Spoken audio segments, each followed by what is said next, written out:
সামনে আসতেছে happy new year. সামনে কি আসতেছে বলেন? আজকে 27 তারিখ, আর আছে কয়দিন? 4 দিন। এই যে হ্যাপি নিউ ইয়ার পালন করার জন্য যুবকেরা পাগল, এই দিন পিকনিক করতে হবে, এরকম আছে না? বলেন না, আছে না? কিন্তু আপনারা তো অনেকেই জানে, অনেকে না যায় না, এই দিনটা পালন করে, এই দিনে উদযাপন করে, কিন্তু আসলে কি করতেছেন আপনি? আসলে তো আপনি মুসলমানের সন্তান হয়ে মুশরিক হয়ে যাইতেছেন। আপনি এই বিষয়টা যদি একটু গবেষণা করেন, যাদের ভিতরে একটু মগজ আছে, একটু বুঝেন, তথ্য প্রযুক্তি সম্পর্কে বুঝেন, বেশি কিছু করা লাগবে না, শুধু গুগলে যাবেন, যাওয়ার পরে একটা শব্দ লিখবেন। কয়টা বলেন? একটা শব্দ। কয়টা? শুধু লিখবেন জানুস। কি লিখবেন? জানুস।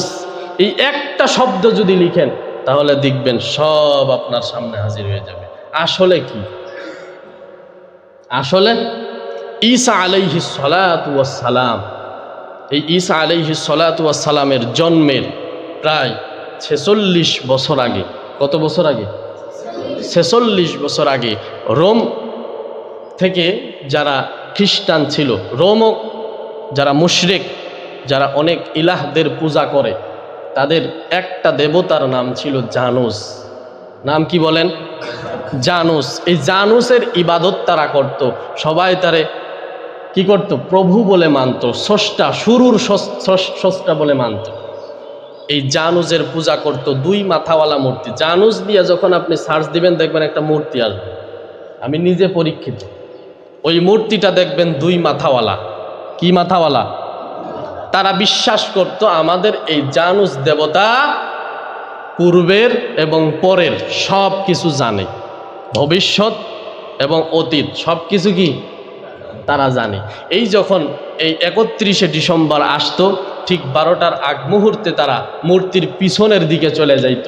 ওই পিছনের দিকে গিয়া ওই মাথার কাছে তারা শুকরিয়া আদায় করত যে এই বছরটা আপনি ভালোই আমাদেরকে কাটাইয়া দিয়েছেন, সামনের বছর যখন 12টা পার হয়ে যাইত, যখন বছর আর একটা শুরু হয়ে যাবে, তখন ওই সামনের মাথার কাছে আইসা তারা প্রার্থনা করত যে গত বছর আপনি ভালোই আমাদেরকে দিন অতিপাত করাইছেন, কল্যাণ দিয়েছেন, সামনের বছরটাও যেন আমরা ভালো করে কি কাটাইতে পারি, আমাদেরকে কল্যাণ দান করেন।